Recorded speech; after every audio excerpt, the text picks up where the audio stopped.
She was just a memory, until the alien queen showed up at my door. The quantum messenger.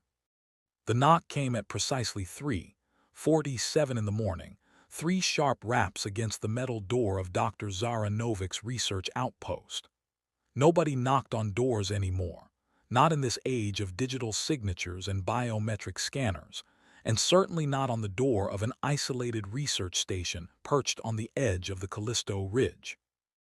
Zara jolted awake, the half-finished translation of ancient Venturi glyphs still glowing on her tablet.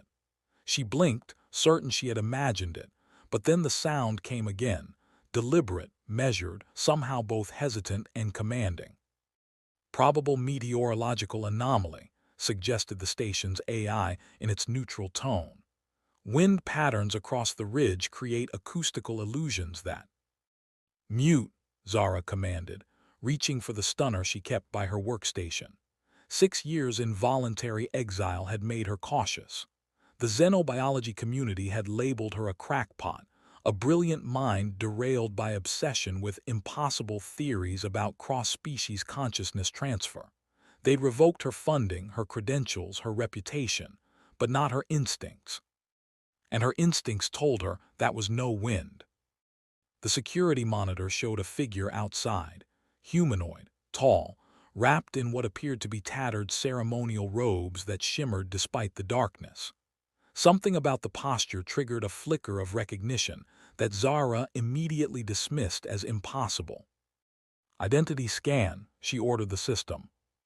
Unable to process, the AI replied. Subject exhibits unusual biometric patterns. Primary indicators suggest non-terrestrial origin. Zara felt her pulse quicken. Non-terrestrial. Her research station was positioned strategically away from the approved first contact zones and diplomatic corridors.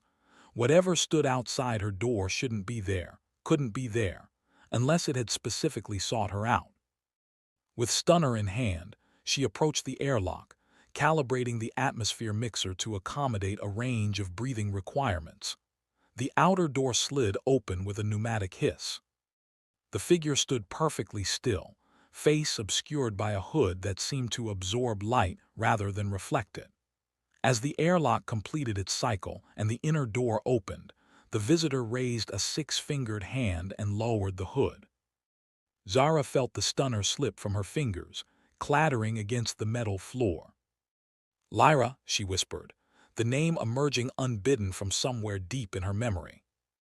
The alien's face was just as Zara remembered from 15 years ago. Angular features with iridescent skin that shifted between deep purple and midnight blue, depending on emotional state.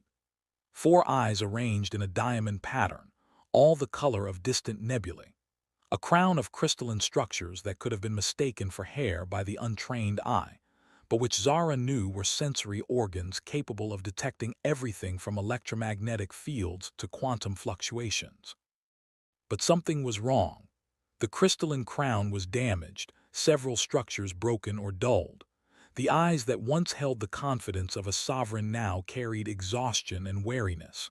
The robes, once magnificent ceremonies of state, now hung in tatters. "Dr. Novik," Lyra's voice resonated with harmonic undertones that human vocal cords could never produce.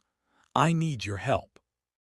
Zara felt a surge of conflicting emotions, scientific curiosity, old anger, and something deeper she refused to name. "You shouldn't be here," she said flatly. "Earth and the Aurelian hegemony severed diplomatic relations after the I.O. incident. Your presence here violates at least 6 interstellar treaties." Lyra's outer eyes narrowed slightly, a gesture Zara recognized as resignation. "I am no longer the sovereign of Aurelius.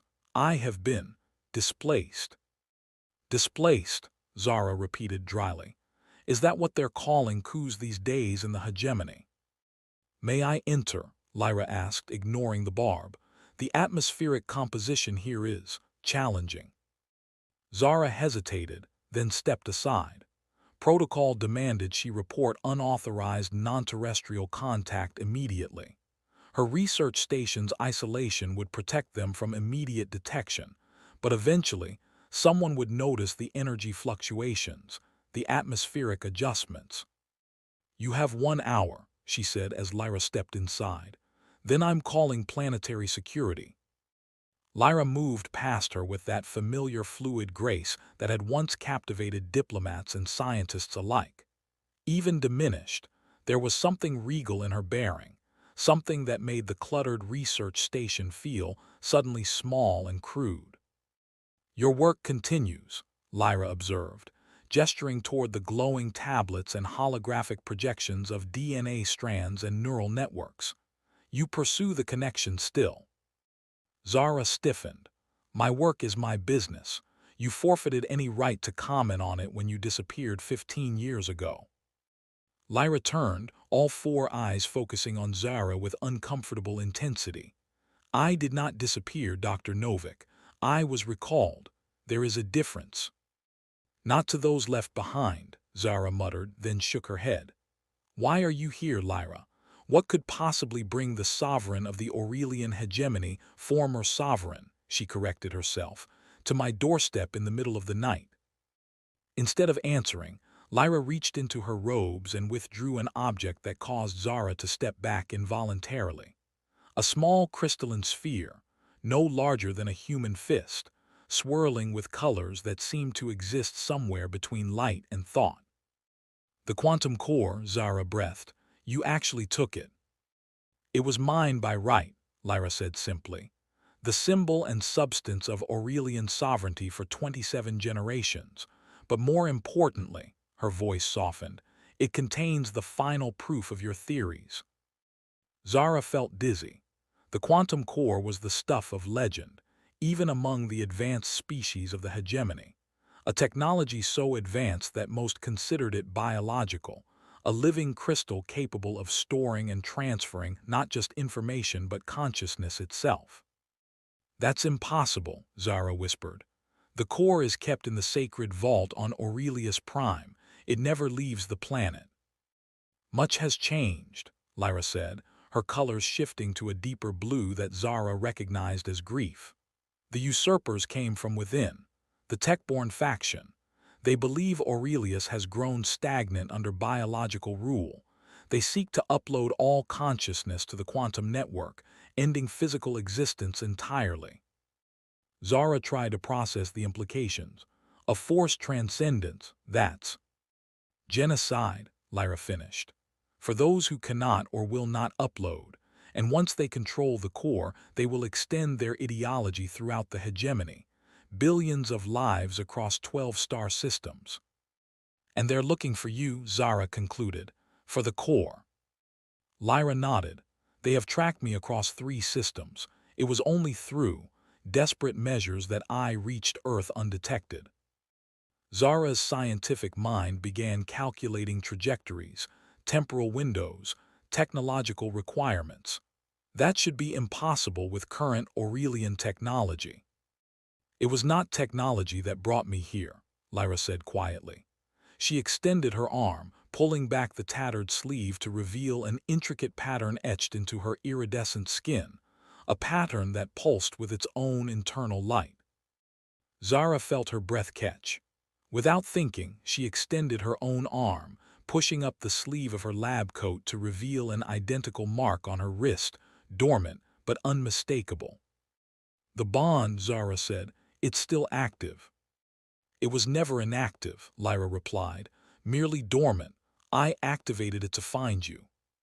15 years ago, during the first diplomatic exchange between Earth and Aurelius, Zara had been the xenobiologist assigned to study Aurelian biology.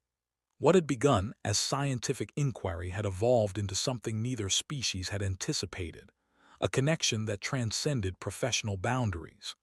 The bond had been an accident, the result of an experimental protocol gone wrong, connecting human and Aurelian at a quantum level. Or so they had been told.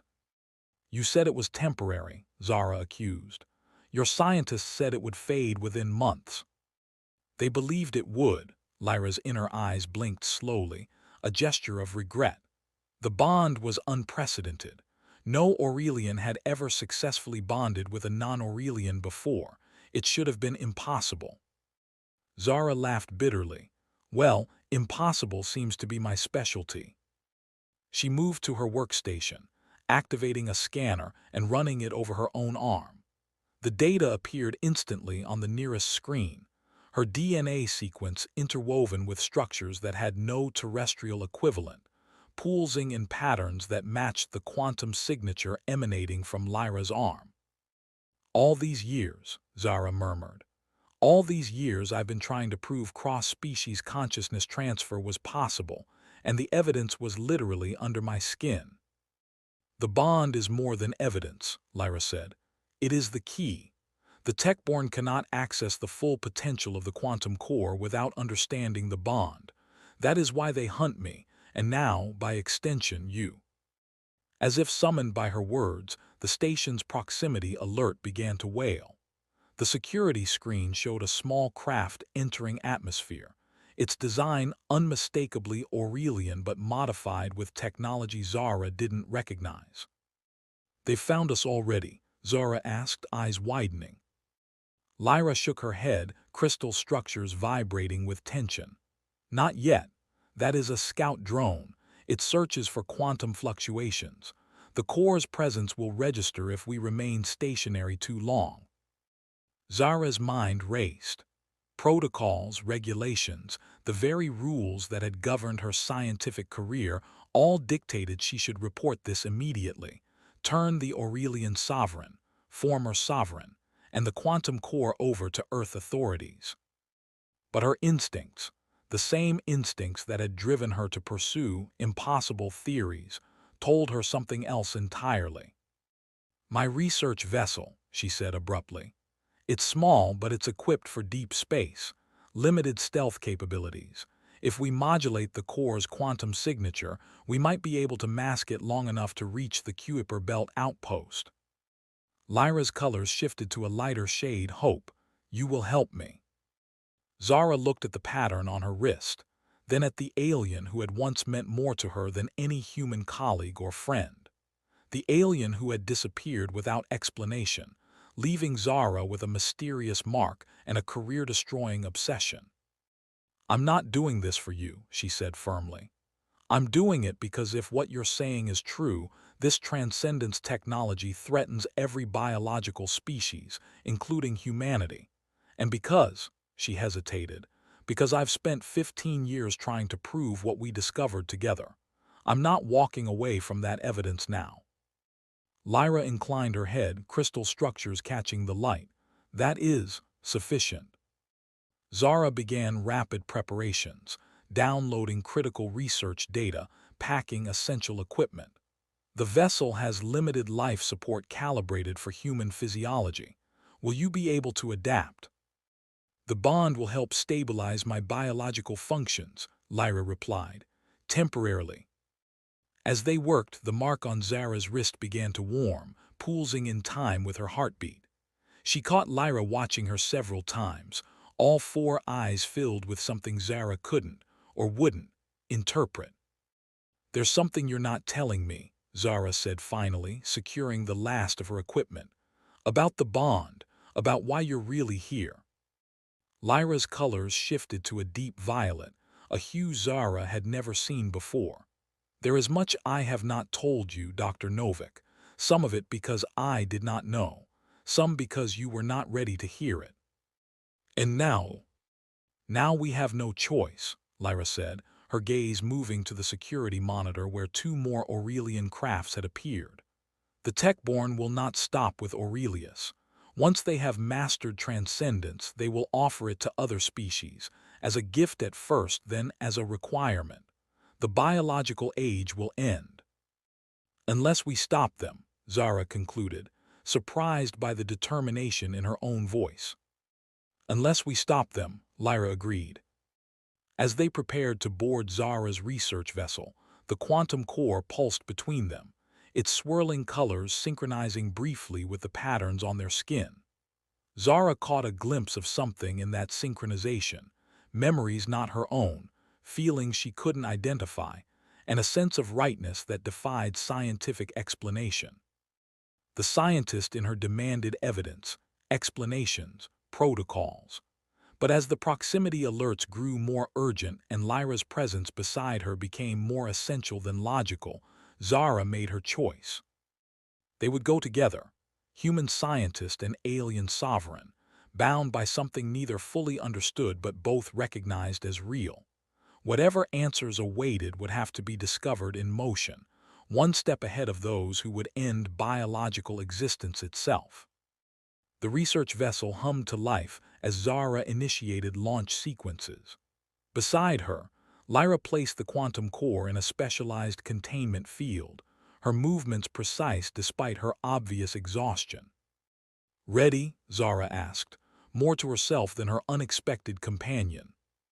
Lyra's four eyes met hers, nebulae swirling in their depths. "We were always ready, Dr. Novik. We simply did not know it." As the vessel broke atmosphere, accelerating toward the stars, the bond between them pulsed with new energy, a connection 15 years old yet somehow just beginning. The celestial throne. The research vessel cut through the darkness of space, its stealth system straining under the demand of masking both human and alien life signatures, not to mention the quantum fluctuations of the core. Zara monitored the navigation console, plotting a complex route through the Kuiper belt where scattered asteroids and ice formations would provide additional cover from pursuing crafts. "We need to jettison our communication buoy," she said, not looking up from the console. "They could track its quantum signature back to us." Lyra nodded, her crystalline sensory crown vibrating slightly as she absorbed information from the ship systems through touch alone. "Agreed, but we should send a final transmission first." Zara glanced up sharply. "To whom? The second we broadcast anything, we light up every sensor array between here and Aurelius Prime." "Not a standard transmission," Lyra explained, her colors shifting to a focused indigo. "A quantum pulse encoded through the bond signature. Only those attuned to our specific frequency will detect it." "There are others?" Zara asked, a strange mixture of scientific curiosity and something more personal twisting in her chest. "Other bonds like ours?" Lyra's four eyes blinked in sequence, an Aurelian expression of qualified truth. "Not exactly like ours, but there are those who have rejected the tech-born ideology, who believe in the sanctity of biological existence. They have undergone partial attunement to quantum frequencies. They will sense our call." "The resistance," Zara concluded. "You're calling for reinforcements." "I am calling for witnesses," Lyra corrected. "What we carry, what we are, must be documented beyond ourselves. If we fail—" She didn't need to finish. Zara understood the stakes with increasing clarity. This wasn't just about saving a distant civilization. It was about preserving the fundamental nature of conscious existence itself. "Do it," Zara decided, overriding her scientific caution. "But make it quick. We've got company."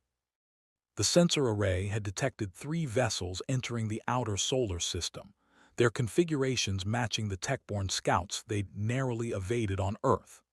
Lyra placed her 6-fingered hand on the communication array, and the mark on Zara's wrist flared in response, sending waves of tingling sensation up her arm. For a brief moment, Zara felt her consciousness expand, touching something vast and unknowable. She glimpsed fragments of memory, not her own but Lyra's. A throne room of living crystal, arguments among beings of light and shadow, a desperate flight through corridors that seemed to fold in on themselves, and beneath it all, a profound grief for a way of life on the verge of extinction. "It is done," Lyra said, withdrawing her hand. The sensation faded, leaving Zara momentarily disoriented. "What did you show them?" she asked, blinking as her perception returned to normal. "Not show, share." Lyra's colors shifted to a contemplative green.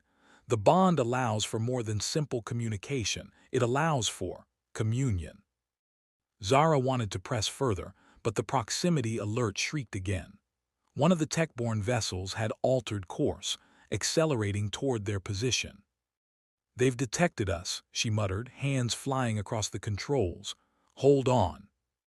The research vessel plunged into the debris field at the edge of the Kuiper belt, weaving between massive ice chunks and metallic asteroids.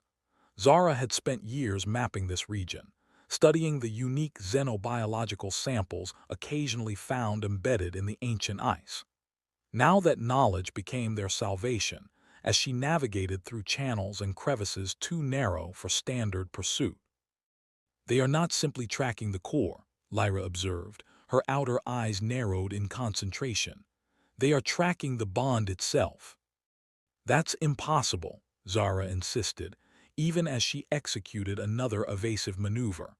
The bond is biological, quantum entangled across our specific neural patterns. They would need samples from both of us to isolate the frequency. Lyra's silence was answer enough. Zara turned to her, momentarily abandoning the controls. They have samples from me. How? Your research, Lyra said quietly. After you published your theories on cross-species consciousness transfer, you became a person of interest to the tech-born. They've been monitoring your work for years, collecting discarded samples, analyzing your methodologies. That's why you came to me, Zara realized, a cold understanding dawning. Not because of our past, not because of some sentimental connection, because I became a security risk. No, Lyra's denial came swiftly, her colors pulsing with intensity.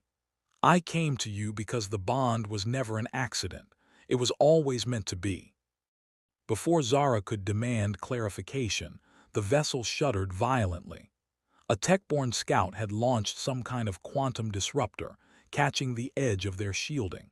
Systems flickered across the bridge as the research vessel struggled to compensate. We can't outrun them, Zara acknowledged grimly. Not in this ship. Lyra moved to the center of the small bridge, removing the quantum core from its containment field. The crystalline sphere pulsed between her 6 fingers, colors swirling more rapidly now. What are you doing? Zara demanded, alarmed. Put that back. Without containment, the quantum fluctuations will reveal our true purpose, Lyra finished. She extended the core toward Zara. Touch it, complete the circuit. Zara hesitated, every scientific instinct warning against such direct contact with an object of unknown power. Tell me why first. No more secrets, no more half-truths. Why is our bond different? What did you mean it was meant to be? Another impact rocked the vessel. Emergency lights flashed as life support systems began to falter. We don't have time, Lyra insisted. Make time, Zara countered, or I'll surrender this ship and the core to the tech-born myself. Lyra's 4 eyes regarded her with a mixture of frustration and respect. Finally, she spoke, her harmonic voice resonating with truth. The Aurelian civilization is ancient, Dr. Novak. We have witnessed the rise and fall of countless species across the galaxy. Some evolve toward technological transcendence naturally. Others cling to biological existence until entropy claims them. Neither path is sustainable alone. And the bond, Zara pressed, is the third path, Lyra explained. The convergence. Biological and technological evolution in harmony, not opposition. Your species and mine, we are evolutionary counterpoints. What humans lack in quantum perception, you compensate for with adaptability and intuition. What Aurelians lack in emotional integration, we balance with technological symbiosis. Zara's scientific mind raced with implications. You're saying our species are complementary on an evolutionary scale. More than complementary, essential to each other's survival. Lyra's colors shifted to a shade Zara had never seen before, something between hope and revelation. The tech-born believe transcendence must abandon biology. They are wrong. True transcendence requires both. The quantum core doesn't just store consciousness, it evolves it, but only through genuine connection. The vessel's shields failed completely. Through the viewscreen, Zara could see the tech-born craft approaching, its sleek design somehow beautiful and terrible simultaneously. If I touch the core, Zara asked, what happens to us? I don't know precisely, Lyra admitted. No human Aurelian bonded pair has ever accessed the core directly, but the ancient texts speak of transformation, of becoming more than the sum of both. Zara looked at the mark on her wrist, then at the alien who had reappeared in her life after 15 years of absence. In Lyra's 4 eyes, she saw not the imperious sovereign who had once commanded star systems, but a being as vulnerable and determined as herself. Together, then, Zara decided, extending her hand. As their fingers met around the quantum core, the mark on Zara's wrist flared with blinding intensity. The core pulsed once, twice, then seemed to dissolve, flowing like liquid light into their joined hands, up their arms, suffusing their bodies with radiance. Zara gasped as her consciousness expanded exponentially. She felt new Lyra's entire existence. The weight of sovereignty, the loneliness of rule, the genuine care for her people that had driven her to such desperate measures. And Lyra, in turn, experienced Zara's relentless pursuit of knowledge, her isolation after being rejected by the scientific community, her never-abandoned hope that what they had discovered together was real. Beyond their individual experiences, something new emerged, a shared perspective that encompassed both yet transcended either alone. Zara understood quantum mechanics not as equations but as lived reality. Lyra grasped human emotion not as foreign concept but as integral experience. Outside, the tech-borne vessel had locked onto them with some kind of tractor beam. But as the quantum energy surged through the bonded pair, it extended outward, creating a bubble of altered reality around the research vessel. "They cannot touch us now," Lyra's voice came both aloud and within Zara's mind simultaneously. "We exist partially outside conventional space-time." "Where are we going?" Zara asked, similarly dual-voiced. "To the sanctuary," Lyra answered, "where others await." The research vessel seemed to fold inward, passing through dimensions Zara had only theorized about in her most speculative work. Stars streaked and reformed around them, space itself reshaping to their passage. They emerged into a pocket of space, unlike anything in human astronomical records, a nebula contained within what appeared to be a massive crystalline structure, pulsing with the same energy that now flowed through their bonded forms. "The celestial throne," Lyra explained, as the vessel drifted toward a central formation that resembled a giant version of the quantum core. Not a place of power, but a nexus of connection, the first and greatest creation of the original Aurelian human bond pairs. "There were others before us?" Zara asked, her scientific curiosity undiminished despite their transformation. "Many," Lyra confirmed. "Throughout history, chance encounters, deliberate diplomatic missions, even crashed spacecraft. Whenever our species meet in the right circumstances, with the right individuals, the bond forms. It is written into our complementary genetic structures." As they docked within the crystal structure, Zara saw other vessels, some Aurelian, some human, some of designs she couldn't classify. And moving among them were figures that glowed with the same quantum energy that now suffused her and Lyra. "The witnesses you called," Zara realized. "And more," Lyra said. "They have been waiting, preparing." They disembarked into a vast chamber where dozens of bonded pairs gathered, humans and Aurelians in various stages of quantum integration. Some appeared almost normal, distinguished only by matching marks on their skin. Others were more dramatically transformed, their bodies partially translucent, suffused with living light. An elderly human woman approached them, her hand intertwined with that of an Aurelian whose crystalline sensory crown had grown to resemble a halo. "Sovereign Lyra," the woman greeted them. "Dr. Novik, we have awaited your arrival for some time." "Professor Benedict," Zara breathed, recognizing her former mentor who had disappeared a decade ago, presumed dead after a deep space research mission went dark. "You're alive." "More than alive," Benedict smiled, her eyes reflecting the same quantum light that now flowed through Zara. "Evolved, as you are beginning to. The Techborn have seized control of Aurelius Prime, Lyra reported. They seek to force transcendence without biological integration. We know, Benedict's Aurelian partner replied. Their ideology spreads. Earth will be their next target, though your human governments do not yet realize it. Artificial intelligence, neural interfaces, consciousness uploading, these are merely precursors to their true agenda. How do we stop them? Zora asked. Benedict gestured toward the center of the chamber, where a structure resembling a larger version of the quantum core pulsed with energy. The convergence requires a critical mass of bonded consciousness. For millennia, we have gathered here preparing. With you, with the true sovereign and the quantum core integrated into your bond, we can finally achieve it. Achieve what exactly? Zara pressed, the scientist in her still demanding precision even as her transformed consciousness grasped concepts previously unimaginable. The third path, Lyra explained.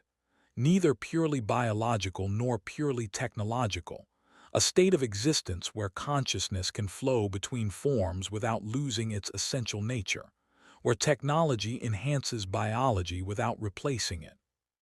A demonstration, Benedict suggested, rather than mere explanation. The gathered pairs formed a circle around the central core, joining hands, human to Aurelian to human to Aurelian.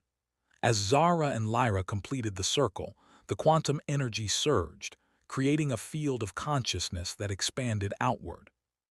Zara experienced simultaneous existence across multiple planes. She was still herself, still in her body, but also present in the ship's systems, in the structure around them, in the very fabric of spacetime within the sanctuary. Not uploaded or transferred, but extended. This is what the Techborn fear, Lyra's thoughts came to her. Consciousness that cannot be controlled or contained, that exists in both realms simultaneously. Through their expanded awareness, Zara perceived the approaching Techborn fleet, dozens of vessels converging on the sanctuary, weapons primed. But she also saw something else. The quantum field they had generated was spreading, touching the Techborn ships, infiltrating their systems. They are so deeply integrated with their technology that they cannot shield against us, Benedict explained. Their consciousness, for all its artificial enhancement, remains fundamentally Aurelian, compatible with the field we generate. One by one, the Techborn vessels powered down, their crews momentarily frozen as the quantum field offered them a glimpse of the third path, not as concept but as lived reality. We are not forcing them, Lyra assured Zara, sensing her ethical concerns. Merely showing them what is possible, the choice remains theirs. Hours passed in what felt like moments as the quantum communion continued. Some Techborn rejected the experience, their vessels eventually retreating from the sanctuary. Others remained, their consciousness gradually shifting toward acceptance of the third path. When Zara and Lyra finally disengaged from the central core, returning to a more conventional state of being, they found themselves changed. Not just by the quantum energy that now flowed permanently between them, but by the shared understanding of what they represented together. What happens now? Zara asked as they stood on an observation platform, watching the stars through the crystalline walls of the sanctuary. Now we rebuild, Lyra said. Not just Aurelius, not just the hegemony, but the relationship between biological and technological existence throughout known space. Quite an ambitious research project, Zara remarked with a smile. The work of generations, Lyra agreed, but we have made the beginning. Zara looked down at her wrist, where the bond mark now pulsed with steady light, synchronized with the similar pattern on Lyra's arm. 15 years ago, she had been a xenobiologist pursuing a radical theory. Now she stood as living proof of that theory, and something far greater. I still have questions, she said. A lifetime of them, probably. Lyra's colors shifted to a warm, affectionate purple. I would expect nothing less from you, Dr. Novik. As new vessels arrived at the sanctuary, more bonded pairs answering the quantum call, Zara and Lyra prepared to return to Aurelius Prime, not as fugitives, but as harbingers of a new era where the boundaries between species, between biology and technology, between self and other, would be rewritten. The third path lay open before them, not an ending, but a convergence of possibilities as vast as the universe itself. Retry Claude can make mistakes. Please double-check responses.